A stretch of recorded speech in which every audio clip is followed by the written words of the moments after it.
Aula número 13, a gente juntos aqui tendo a oportunidade de aprofundarmos compreensões e convicções. Eu também transmito aqui ao vivo para o nosso grupo do Facebook. Você sabe que nós temos um grupo fechado, só dos alunos do Exclusivo no Facebook. Então participe dele. Você deve participar se você tem um Face. E tem coisas que a gente posta lá. Eu gostaria que você usasse mais esse espaço do Facebook, do curso exclusivo. Faça contato com a Dailton e você vai ter todas as informações. Hoje a gente vai direto para a aula número 13. Eu espero que você preste atenção, não se apresse quanto a enviar perguntas, de maneira nenhuma. Ouça a aula 13, faça pequenas anotações de coisas que surgiram como questões, dúvidas, perguntas que forem aparecendo, e espere que eu fale os minutos seguintes à aula, aqui com você ao vivo, marcando as ênfases que eu notei no dia de hoje. Após esse tempo, nós vamos ter um intervalo curto, e aí você pode enviar a sua pergunta enquanto isso, conforme aí no site dessa nossa transmissão você sabe como fazer. Você envia para cá, o Braulio que está aqui comigo processa e você participa, tá bom? Mas tudo pertinente ao tema, aos temas, às questões, aos assuntos tratados, levantados no dia de hoje, tá bom? Então vamos lá, aula número 13.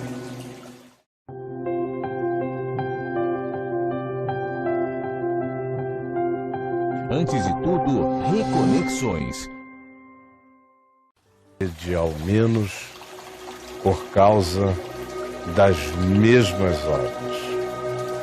Eu estava assistindo com você ao vivo aqui, simultaneamente, e anotando aquilo que eu achei que poderia ser mais útil para aquilo que nós, em relação àquilo que nós ouvimos hoje, no dia de hoje.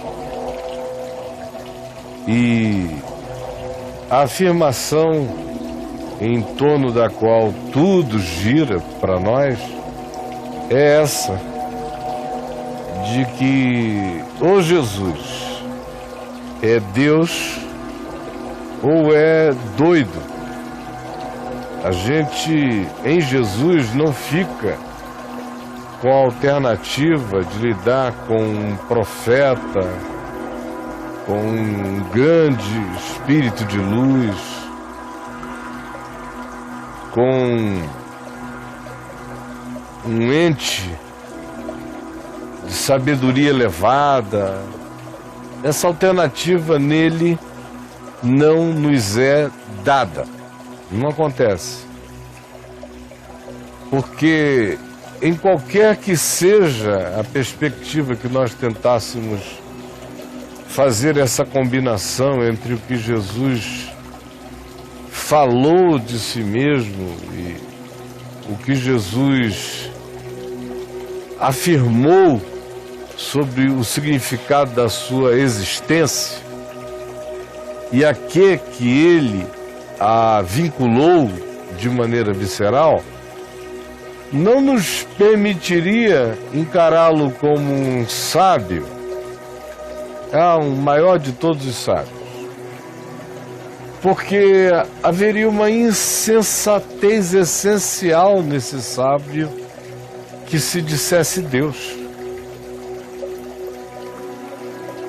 Haveria, por outro lado, traços de um narcisismo tão profundo que o inviabilizariam nessa categoria de sábio, ou o inviabilizariam na categoria de espírito de luz, tão egocêntrico, tão embevecido consigo mesmo a ponto de se declarar Deus, de modo que nós não temos muitas alternativas no que diz respeito a Jesus, um profeta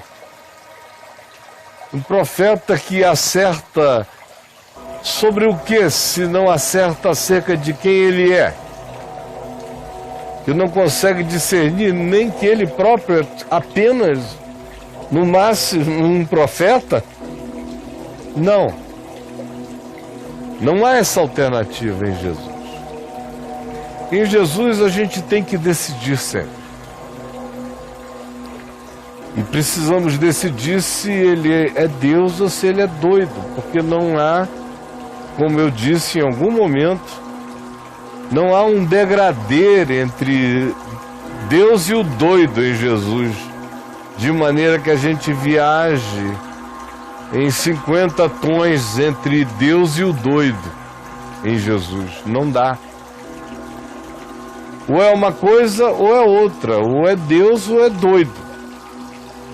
Mas não dá para melhorá-lo, não dá para aplicar nenhuma forma de gradação não escandalosa.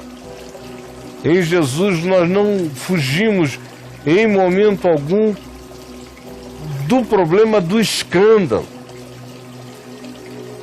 Em Jesus existe escândalo. Nunca não haverá. Um Jesus sem escândalo é um Jesus que se fez esquálido, está sob manipulação humana, não é o Cristo de Deus.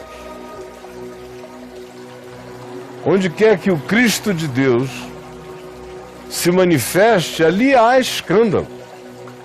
Há uma luta visceral, há uma angústia essencial, há a necessidade de uma decisão de natureza existencial incomparável. Eu tenho que decidir. Isso não é fácil.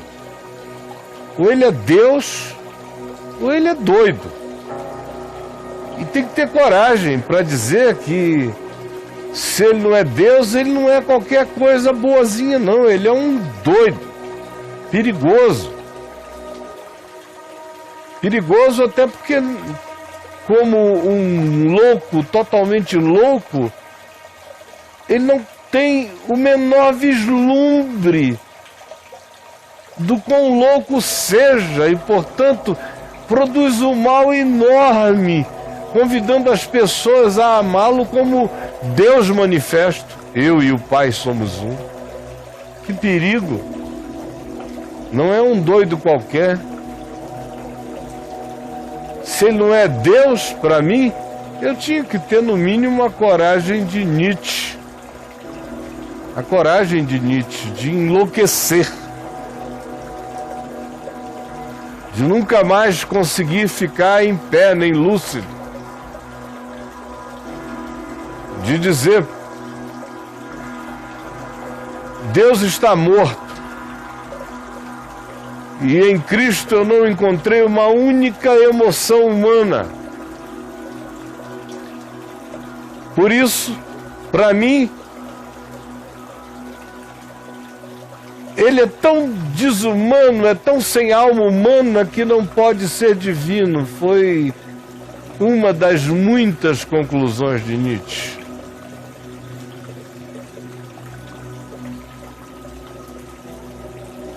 Mas pelo menos ele escolheu. Agora, há uma quantidade enorme de pessoas que acham que podem olhar para Jesus e colocá-lo num degradê menos escandaloso. Eu às vezes encontro pessoas bem intencionadas, todavia assim. Mas, me perguntam elas, quando você fala de Jesus, você está falando de Jesus mesmo? Esse Jesus dos 4 evangelhos é de Jesus? ou é de uma outra coisa. Eles ficam na esperança de que eu esteja falando de um avatar, de que eu tenha uma percepção especial, diferente, gnóstica. Aí eu digo, não, eu estou falando do Jesus da história mesmo. Desse da cruz, desse da ressurreição, desse que prometeu e enviou o Espírito Santo, é desse mesmo que eu estou falando. Porque existem determinados grupos de indivíduos já entre nós se sentindo pós-cristãos. Então parece que o Jesus dos evangelhos já começa a ficar uma coisa meio pré-histórica para alguns deles. Mas eles não querem descartá-lo de vez, então eles querem melhorá-lo, quem sabe fazer um Jesus segundo Leonardo da Vinci. Um Jesus mais contemporâneo. Um Jesus mais transgênero. Um Jesus mais adequado aos tempos, à hora, um Jesus em menos choque com o degradê desse momento da história, desses ares, dessa hora. Mas não é possível. Jesus, se não é Deus, tem que ser doido. Não há uma opção menor no que diz respeito a lidar com ele. Esse escândalo faz parte da manifestação da sua loucura divina e da sua divina loucura. Por causa de uma coisa muito simples. O problema de Jesus do viver são, conforme eu disse, ele manifestou, porque o viver dele era totalmente são, equilibrado. Ele era um ente para além do diagnóstico. Ele dizia coisas como: vinde a mim, os cansados e os sobrecarregados, na mesma medida em que ele era varão de trabalhos, ele era um indivíduo que não se tratava como alguém que não tivesse mãos para segurar o peso. Não. É totalmente natural. Não havia um olhar estranho, uma fixação, nenhum olhar cristalizado. Não. Não havia movimentos súbitos, nem tremores, nem choques, nem descontroles. Não. Uma leveza contínua em tudo. Tudo sereno, tudo luz, tudo natural. Sim, eram todas as ações, todos os modos dele, ao mesmo tempo em que ele podia dizer: bem-aventurado tu és, Simão Barjonas, porque não foi carne nem sangue quem tu revelou essas coisas, de que eu sou o Cristo, Filho de Deus. Não, mas foi meu Pai que está nos céus. O que é uma declaração de uma megalomania total, absurda e absoluta, digna de apedrejamento, se ouvida pelo Sinédrio. Porque para o Sinédrio aquilo era inadmissível, era loucura, como Paulo posteriormente viria a dizer. Paulo entendeu isso, a radicalidade absoluta, a não negociabilidade de qualquer que seja o espaço de degradê para posicionar Jesus. Quando ele diz, escrevendo aos Coríntios, que queriam um degradê para Jesus. Ele diz Porque para os judeus, Jesus é escândalo. E para os gregos, é loucura. Não existe uma via do meio. É escândalo e é loucura. É escândalo porque é loucura, por isso é escândalo. Tanto faz por onde se chegue, é escândalo da loucura e é loucura do escândalo.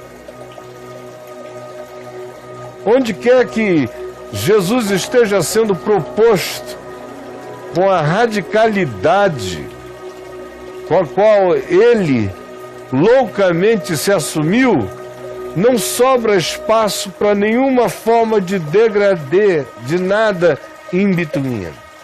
Não tem. Não tem. Não dá para fazer, portanto, um degradê entre Deus e doido na vida de Jesus. Deus só pode se manifestar como loucura. É isso que a gente tem que assumir. Um Deus que se manifeste sem ser como loucura não realizou ainda a manifestação de Deus, porque toda e qualquer manifestação que seja de Deus tem que ser loucura, porque Deus é loucura. Um Deus que não seja loucura para os sentidos humanos não é Deus, é ídolo. É um Deus, é uma divindade. O Deus absoluto é loucura. Portanto, Jesus faz todo sentido com Deus. Porque Deus tem que ser loucura. Se não for loucura, não é Deus. Se for Deus, é loucura. Para mim. Aliás, para qualquer outra criatura universal, se existir alguma criatura em algum universo ou dimensão para quem Deus não seja loucura, essa criatura não é criatura, é co-criador com Deus, para não achar que Deus seja loucura. Deus é loucura. Portanto, Jesus faz todo sentido com Deus e Deus faz todo sentido com Jesus. Porque Deus é loucura, Jesus é loucura de Deus, é Deus em loucura humana. É loucura. Guarde isso para sempre em você. Deus só pode se manifestar como loucura. Por isso, sem fé é impossível encontrar a Deus, porque Deus é loucura. Só a fé se relaciona com a loucura. Só a fé se relaciona com a loucura como lucidez. Só a fé se relaciona com a loucura como lucidez. Somente a fé se relaciona com a loucura como lucidez. Guarde isso para sempre. E mais ainda, não esqueça que Deus sem loucura não é Deus. Significa dizer que o sinal da manifestação de Deus na vida humana é que o indivíduo enlouquece? Não. Eu vi em Jesus e vejo em Jesus justamente esse choque. A sanidade é total nele. Do ponto de vista psicológico, espiritual, físico, humano, relacional, completo. Justamente por isso é tão assombroso, porque é absolutamente humano, é que fica chocantemente divino em tudo que diz e tudo que faz e tudo que demonstra e comprova acerca do que pronuncia e do que vivencia, do que encarna com naturalidade humana. A mais vertiginosa manifestação de vida. Guarde isso para sempre no seu coração. Quem Quem serve para dizer eu e o Pai somos um? É a pergunta que eu fiz com você aqui. Quem é que serve? Eu e o Pai somos um. Eu fui exemplificando, comparando com aquelas figuras bíblicas. Todas elas, cada uma delas. Eu e o Pai somos um. Nenhuma delas, quando eu olho, eu vejo a plenitude de Deus. Eu vejo traços, eu vejo vasos, eu vejo meios, eu vejo canais, eu vejo instrumentos, eu vejo centelhas, eu vejo pequenas luzes. Mas nenhum deles poderia dizer eu e o Pai somos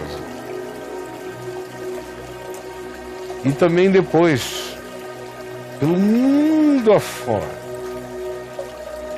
Por isso, todos os que tiveram bom senso não disseram eu e o Pai somos um. Ninguém disse. Só o único e desejável e sublime louco, o doido de Deus, o Deus enlouquecido, que é sabedoria de Deus e é loucura de Deus, manifestos a nós, e somente discernidos por qualquer um de nós como uma revelação de Deus, acolhida pela fé. Do contrário, dizer que Jesus é Deus é loucura, a menos que você o faça, porque isso se tornou revelação, a qual você acolheu pela fé. Do contrário, é loucura. Se quiser me perguntar agora alguma coisa, você vai ter alguns minutos para fazer isso. Nós vamos a um pequeno intervalo enquanto você envia aqui no nosso ambiente as suas perguntas e o nosso querido Braulio responde, tá bom? A gente volta já. Até já, então. Gente boa, nós estamos de volta com você. E o que está acontecendo por aí, Braulio? Vamos lá, Caião. O José Vasques pergunta o seguinte. Caio, o silêncio de Jesus na frente de Pilatos, quando perguntado sobre o que é a verdade, foi um ato de loucura divina? Não, foi um ato da única lucidez possível, não é? Porque se Jesus era a verdade, o que Jesus faria? Ele diria para Pilatos, sim, sou eu, presente. Era isso que ele ia fazer? Ou ele iria argumentar? Se explicar. E tentar provar a verdade por alguma forma? Ele iria fazer o quê? A partir de que possível esmagamento lógico ele faria essa construção? Seria trabalhar contra aquilo que eu disse antes, que se há Deus, tem que ser louco. Não há um Deus que se manifeste na não loucura. Porque para qualquer que seja a inteligência humana, se for genuinamente inteligente, a relação com Deus é a relação com a loucura, com aquilo que existe para além do delírio, porque eu não posso prová-lo, eu posso experimentá-lo, mas não posso transferir a experiência. Ele é totalmente inalcançável a qualquer que seja a minha possibilidade de transferir a prova. Porque a prova não é transferível, a prova só é experienciável, numa experiência que transcende o entendimento. É a inegabilidade, porém não demonstrável. Então Deus ou é loucura ou não é Deus. De modo que, vindo aqui para ele, e Pilatos, e a questão de Pilatos, não olhar para Pilatos e não dizer nada, é que era a única resposta da verdade, porque a verdade não é uma explicação, a verdade é um fato. É o que é. É silêncio. Lá no meu portal, se você chegar lá agora e pesquisar, e escrever Pilatos e a Verdade, por exemplo, Vou olhar aqui. você consegue dar uma entradinha aí, brother? Rapidinho, vamos lá. Pilatos e a Verdade, no portal Caio Fábio, tem um texto muito importante para ser lido a respeito do significado profundo e único possível do silêncio de Jesus perante Pilatos quando indagado sobre o que era a verdade, o que é a verdade. Tá, a expressão que você citou, nós temos 28 registros. E o primeiro é: a verdade não é uma questão, a questão é a verdade. Deve ser a esse que você toca refere. nesse aí, abra esse aí, por favor. Vamos lá.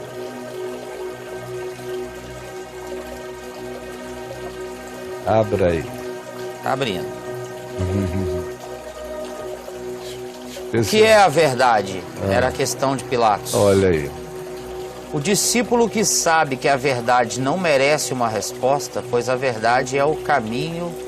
Perdão, Caio. O discípulo sabe que a verdade não merece uma resposta, pois a verdade é o caminho e a vida. Ora, se o discípulo já sabe isso, que dirá a verdade de si mesma?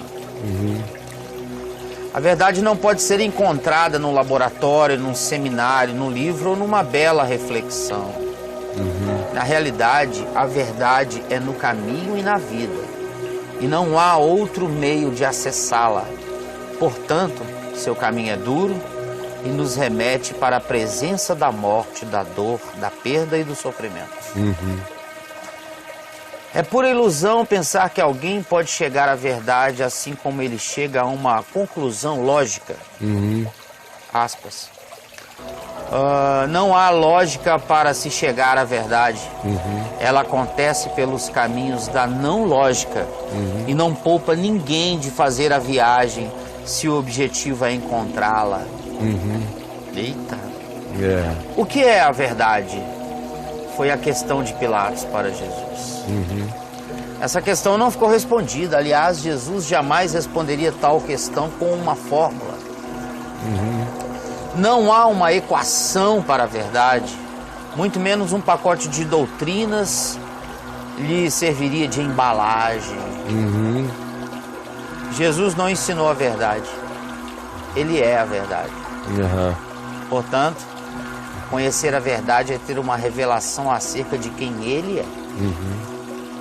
E isso só é possível se os olhos se abrirem para vermos os olhos dele.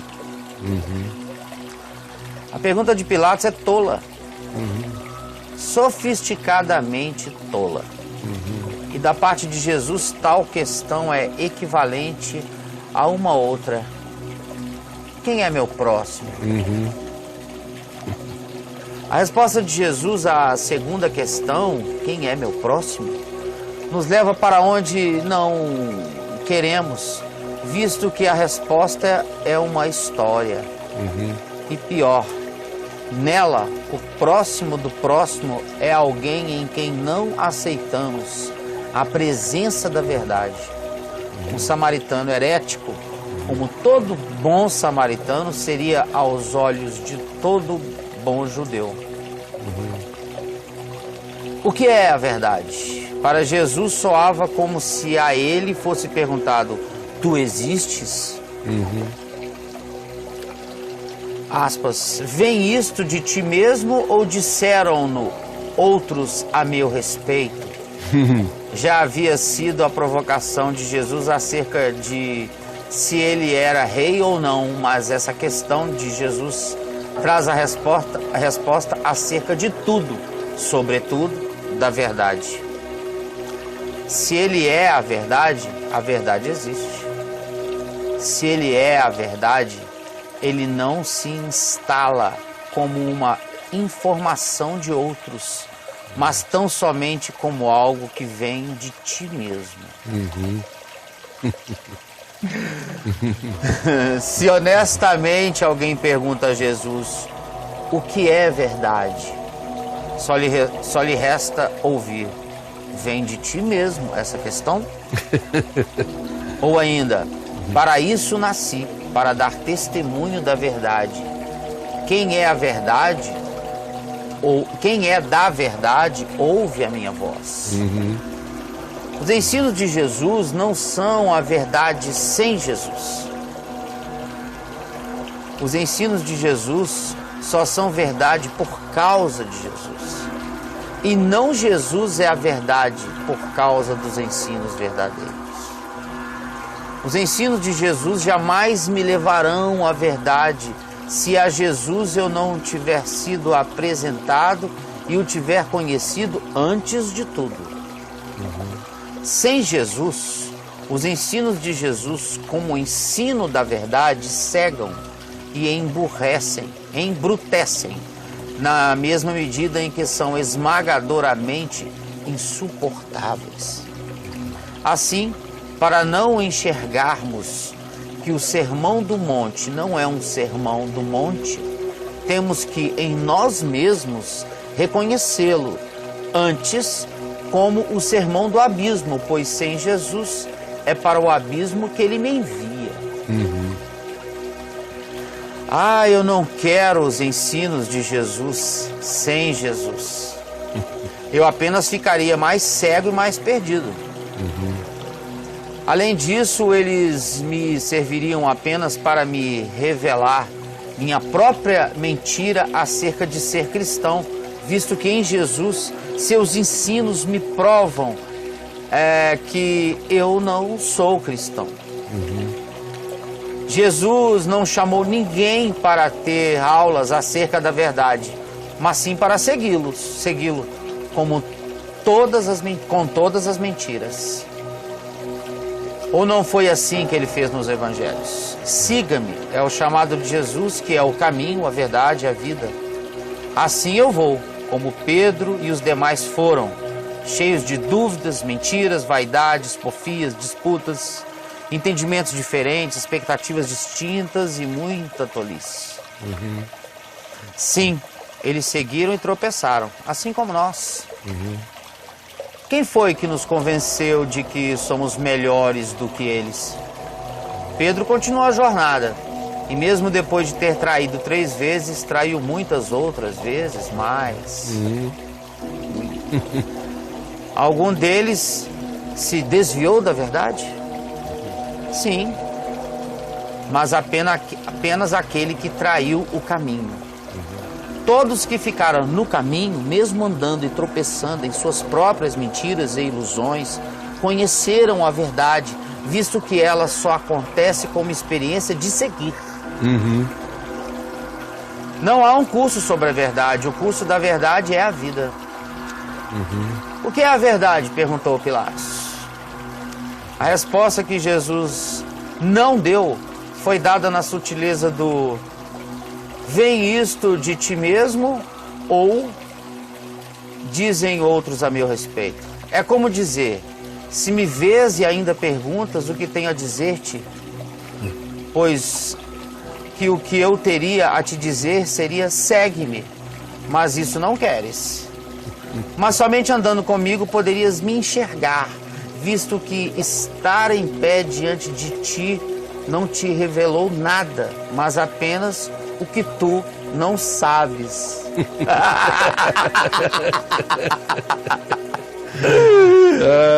Sim, meus irmãos, a verdade não pode ser oferecida em pacote e nem pode caber num credo, nem nos nossos dogmas. A verdade é Jesus.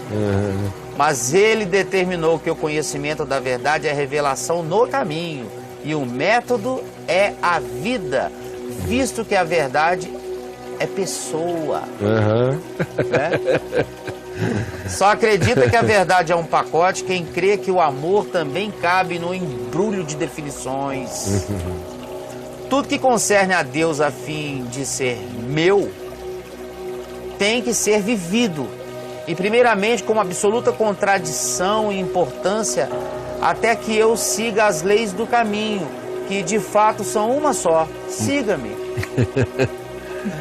Assim, sigo a Jesus mesmo, como fizeram os primeiros discípulos.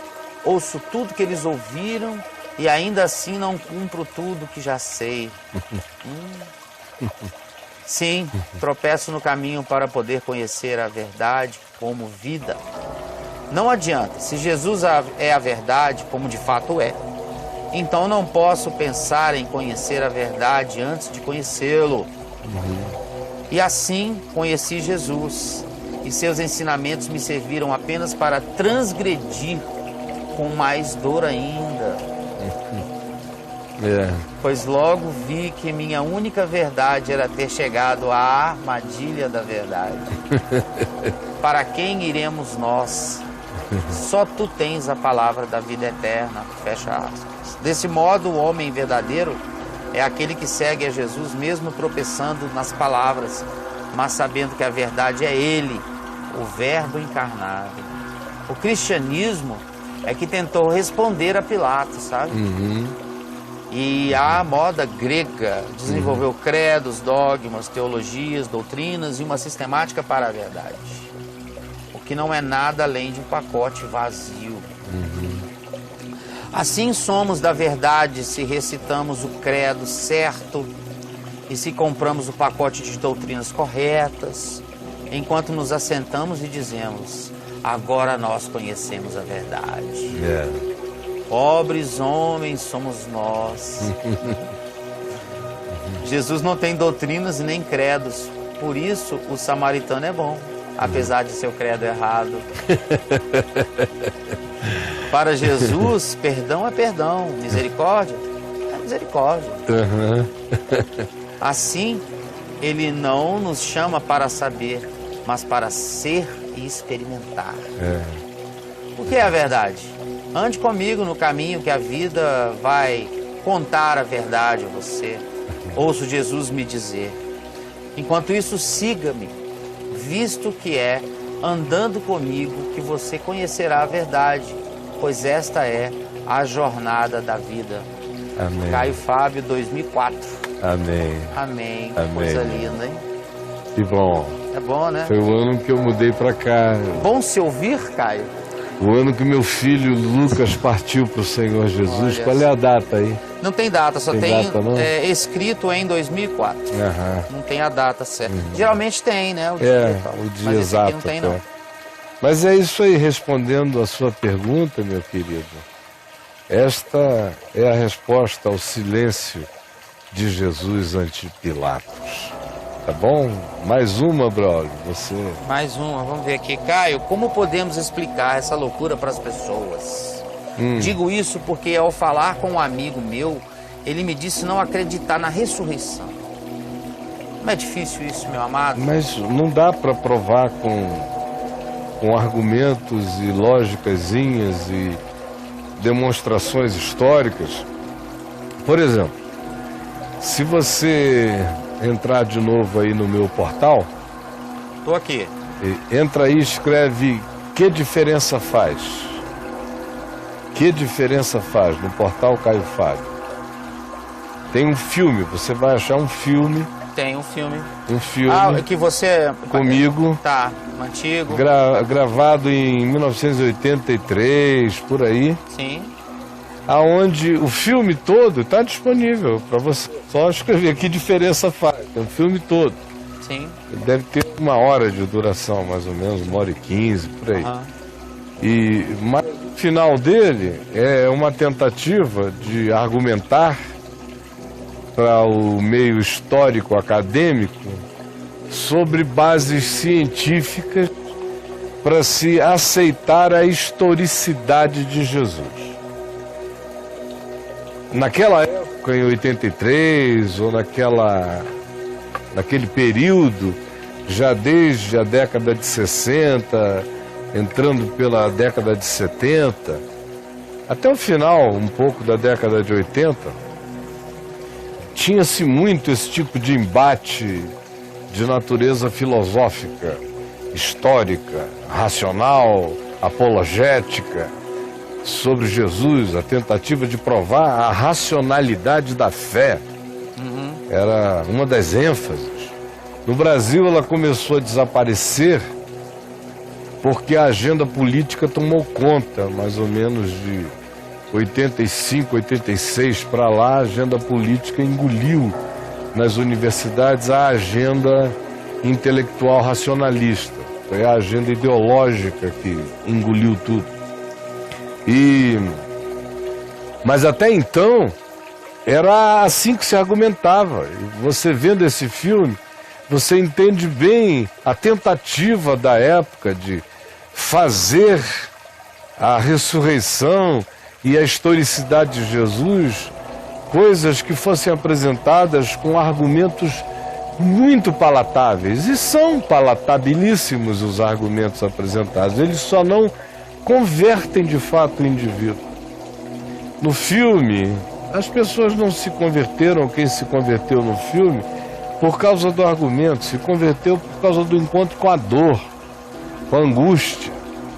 O argumento foi apenas algo que entrou no pacote das agonias para dar ao indivíduo um pretexto conflituoso para algo que era mais profundo nele do que a questão filosófica em si.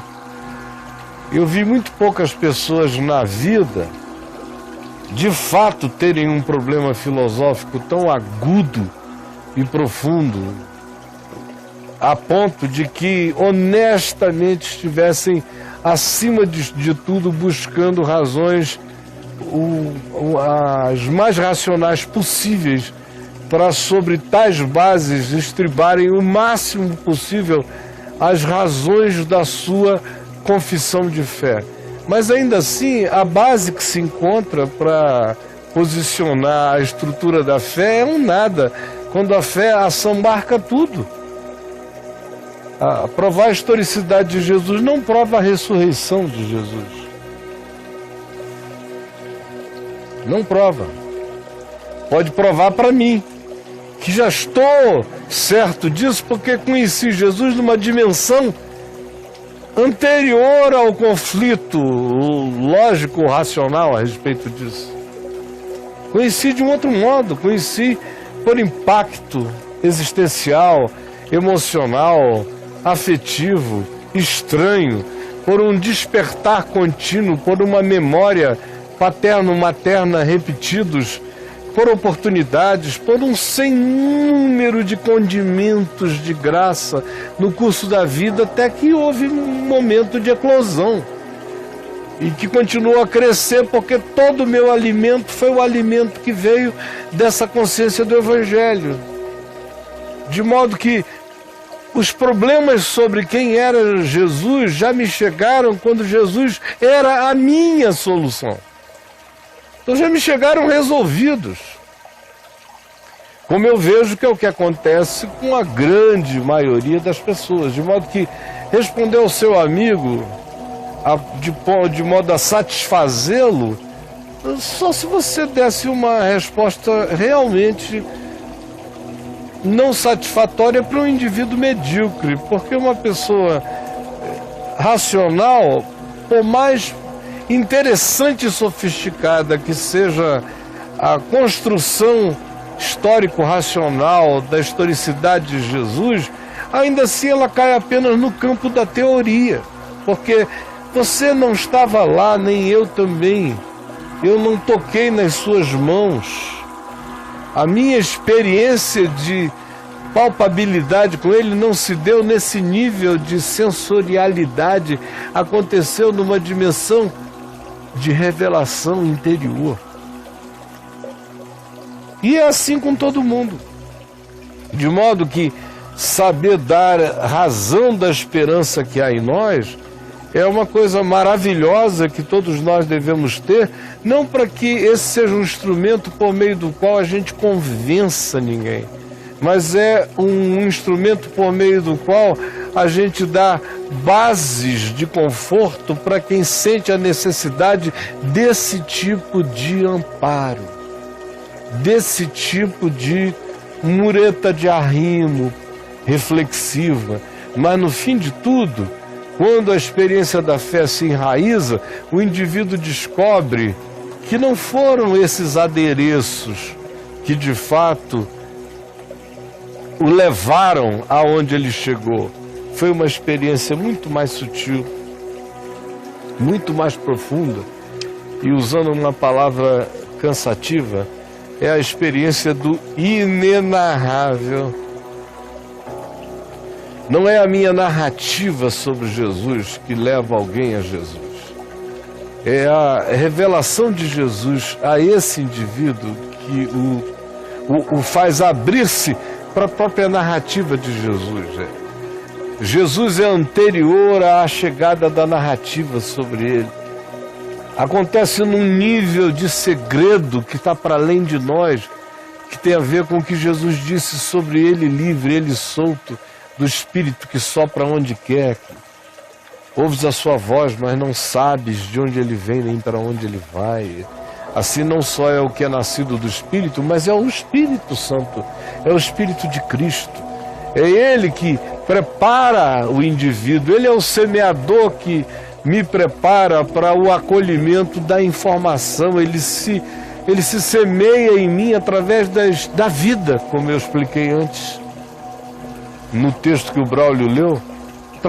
A verdade vai se explicando na vereda da vida. É ali que ele vai me ensinando o que eu tenho que aprender sobre ele e sobre a vida.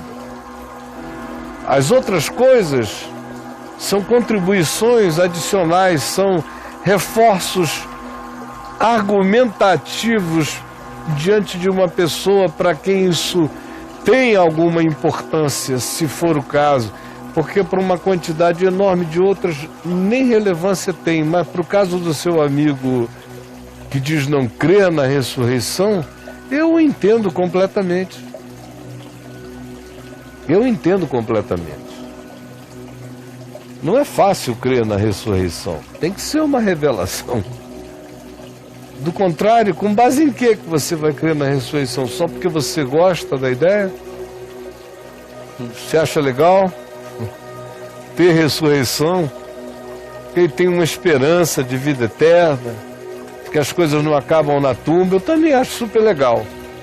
A humanidade aparentemente achou isso muito legal, porque quase todas as culturas planetárias tiveram essa esperança de ressurreição. Falaram isso em prosa, verso, obra de arte, arquitetura, construções míticas, as mais diversas, elaborações de divindades ou de seres humanos elevados à categoria da imortalidade e da ressurreição, gente que pela virtude venceu a morte ou pela coragem venceu a morte, como acontece em todas as culturas humanas. Aparentemente os humanos sempre acharam essa uma ideia esperançosa. Só que tudo nunca passou de mito. E sempre foi contado como mito. Em Jesus é que o problema se torna grave. Porque os caras disseram, aconteceu aqui. A tumba tem nome, é de José de Arimateia. O dia de madrugada. Testemunhas, tem guardas romanos, tem autenticação de cartório, tem isso tudo. O que, se é verdade ou não, a gente viu. Qual a prova que nós damos? A nossa vida. Qual a consequência? Vão nos matar? Então nos matem. E vocês não estão com medo? Medo de quê? A morte morreu. Esse foi o choque, a morte morreu. Todo mundo que olhou para eles, via neles que eles tinham visto que a morte tinha morrido. Esse é o choque. Esse é sempre o choque. Quando a gente de fato encontra alguém que conhece a Jesus, e que a pessoa olha para nós e vê que está olhando para alguém para quem a morte morreu. Alguém que crê na ressurreição e na vida, porque provou essa certeza, viu que a morte morreu. Existe uma força, um fator de ressurreição na existência dessa pessoa, que é como uma tumba aberta num domingo de manhã, chocando todos os sentidos, mas inapelavelmente uma realidade inequívoca, inegável. E aí, brother? Caião, por hoje é isso. Então vamos ficar por aqui. Até Eu quarta. desejo que todos tenham uma boa semana, um bom feriado para todo mundo. E esse nosso encontro está gravado, de modo que, se você tem amigos do Exclusivo que não assistiram ao vivo, ele está gravado, é só todo mundo ir lá e assistir, está disponível para todos, é aconselhável. É mais do que aconselhável, é a lei. Vá lá e faça isso. Assista de verdade, tá bom? Beijão para todo mundo, recuperem as aulas, assistam para frente, entendam, entender o Evangelho. Muda o olhar, muda a reação à vida, em nome de Jesus. Amém. Um beijo para todo mundo. Tchau, gente boa.